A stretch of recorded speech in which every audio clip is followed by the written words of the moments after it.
Have you ever wondered why, despite doing good deeds, praying sincerely, or repenting deeply, some negative patterns in life seem to repeat themselves? Why certain fears, losses, or challenges keep circling back, as if woven into your destiny?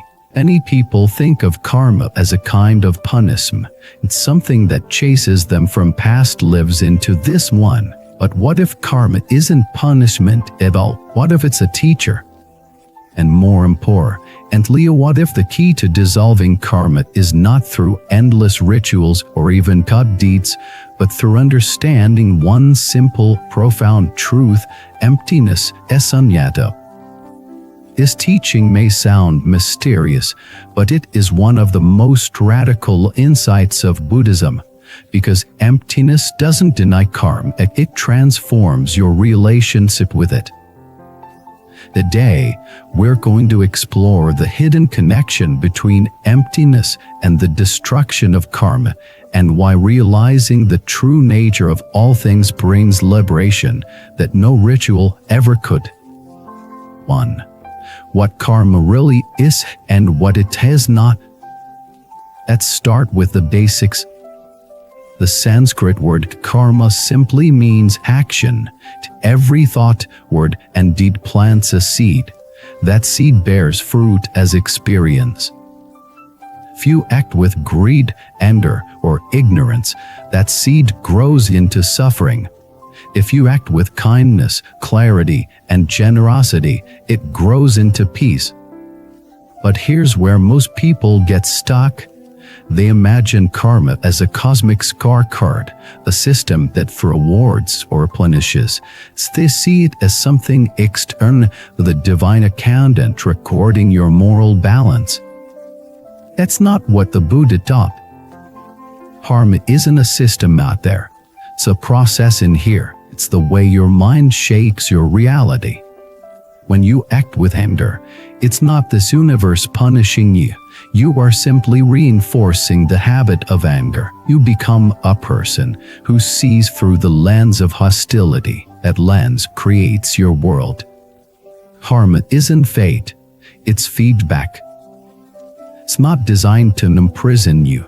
It's designed to awaken you. The problem: attachment to the self that acts. How? If karma is action, what gives it weight? Why do certain actions bind you while others liberate you? The answer lies in identification. Every karmic imprint depends on the belief in a doer, a one who acts, desires, fears, hopes. As long as you believed, I am the one who did this, I am the one who suffers, that karma sticks. It's like throwing clay on a potter's wheel. If the wheel, the self, keeps spinning, the clay clings to it. But if the wheel stops turning, the clay falls away. When you realize emptiness, that there is no fixed, independent self performing these acts, and the karmic glue begins to dissolve. This is what the Buddha meant when he said, "When there is no self, there is no one to suffer." 3. What is emptiness? Let's pause for a moment, because emptiness is one of the most misunderstood words in Buddhism. Emptiness doesn't mean nothing exists. It means that nothing exists independently or permanently. Everything rises through causes and conditions. Everything is interdependent. Think of a flame. It exists, but only as long as there's oxygen, fuel, and heat. Remove any one of them, and the flame disappears. Your body, your thoughts, your identity, everything operates the same way. There's no permanent you, just a stream of changing processes. This understanding doesn't make life meaningless, it makes it free. Because once you see that all things are empty, you stop clinging, you stop fearing, you stop labeling experiences as the mind or yours. And in that moment, karma loses its hold. 4. how emptiness destroys karma. Let's use an example. Imagine you're dreaming. In the dream, you steal something, you feel guilty, you fear punishment, the police chase you. But then you wake up. Do you still carry that dream karma into waking life? Of course not. The actions were real in the dream, but unreal in ultimate reality. Similarly, when you awaken to the truth of emptiness, you see that all karmic dramas, pain, loss, reward is part of the relative dream. It's valid on a conventional level, but empty on the ultimate level. And in that seeing, it loses its power to bind you.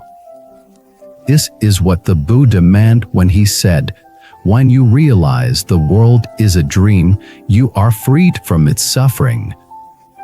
5. The two truths, relative and ultimate. To go deeper, we must understand the doctrine of the two truths. Relative truth, the world of cause and effect, karma, reality, and experience. Ultimate truth, the realization that all phenomena are empty, interdependent, and without inherent self. Both are true, but at different levels. If you ignore relative truth, karma doesn't matter. It's all empty. You fall into nihilism. If you ignore ultimate truth, time must fix every karma personally. You remain trapped in samsara. Wisdom lies in integrating both. The enlightened mind acts compassionately in the world relative truth, while knowing that there is no separate doer ultimate truth. This is why the Bodhisattva can act tirelessly to save beings without accumulating karma. Their actions are pure, spontaneous, ego-less. As the Diamond Sutra says, he who sees that there are no beings to be saved, he is the true savior. 6. The science of liberation. Why insight matters more than effort. You can't destroy karma by force. You can't burn it away by punishing yourself or chanting endlessly while clinging to the idea of merit. You dissolve karma by insight, by seeing through the illusion of a fixed self who carries it. Imagine the sun shining on frost. The sun doesn't fight the frost, simply shines. The frost melts naturally. Insight is that sunlight. When you see clearly, the karmic patterns that once seemed so heavy begin to dissolve on their own. This is why meditation is so powerful. It's not about escaping life, it is about seeing it clearly. When you sit in awareness, you begin to see thoughts, emotions, and sensations rise and fade. You realize nothing lasts, nothing belongs to few. And from that realization, compassion rises, not because you try to be kind, but because you see that harming others is harming yourself. That is true liberation. 7. The trap of spiritual karmas. Ironically, even spiritual practice can become karma if you attach to it. When you think, I am meditating, I'm accumulating merit, I'm getting closer to enlightenment, the ego sneaks back in. That's why the Diamond Sutra warns. If you hold the notion of a self, a person, a being, or a lifespan, you are not a true bodhisattva. The Buddha's wisdom is ruthless in its precision. It leaves no ground for ego to stand on, not even spiritual ego. True practice happens when there's no one practicing. When meditation happens without time meditating, when kindness flows without time being kind, when generosity occurs without time giving, and you are free. That's when karma stops accumulating, because the doer has vanished. living emptiness in daily life. So how does this look in practice? When someone insults you, notice the reaction arising. Anger begins. Thoughts fire, but pause. Ask, who is angry? Look closely. Can you find these highs? Sit in the body, the mind, the feeling. You'll find nothing solid. It just sensations, memories, energy. Anger dissolves. The karma stops right there. This is living emptiness and not philosophizing about it, but embodying it. You still act, you still love, you still care, but now everything flows naturally, without stickiness. You are no longer a prisoner of karma, you are its witness. On the fruit of understanding, peace that cannot be taken away. When emptiness becomes real for you, not as theory, but as lived experience, you find an incredible peace. Because you realize there is no past chasing you. There is no future waiting to trap you. There is only this timeless awareness, watching phenomena rise and fall.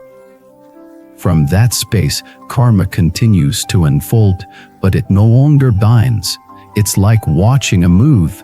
You laugh, you cry, but you know it's not ultimately real. And that knowing is freedom. And the final teaching, emptiness seeds compassion. When you realize emptiness, you don't withdraw from the world, you engage it more deeply. Because you see that everyone around you is caught in the same dream of self and karma. You see their pain as your own. You act not from duty, but from love. Not to gain merit, but because compassion has become your nature. And that compassion is effortless. The enlightened mind doesn't escape karma, it dances with it, knowing it's all a play of light. So the next time you feel weighed down by guilt, regret, or fear of the past, remember this: karma is not a life sentence, it's a lesson plan. And emptiness is the graduation. You don't have to destroy karma, you only have to wake up. The moment you see clearly that there is no fuse to hold it, karma melts like frost under the morning sun. That is the secret power of emptiness. That is liberation. If this teaching opens something within you, share your reflections below. Have you ever experienced moments where insight dissolved a long-standing burden? What does emptiness mean to you, not as a concept, but as experience? And as always, subscribe, like, and join our community for more deep teachings on the path of freedom, compassion, and awakening. Because in truth, you were never bound, you were never lost, you were never broken. You were simply dreaming. And now, it's time to wake up.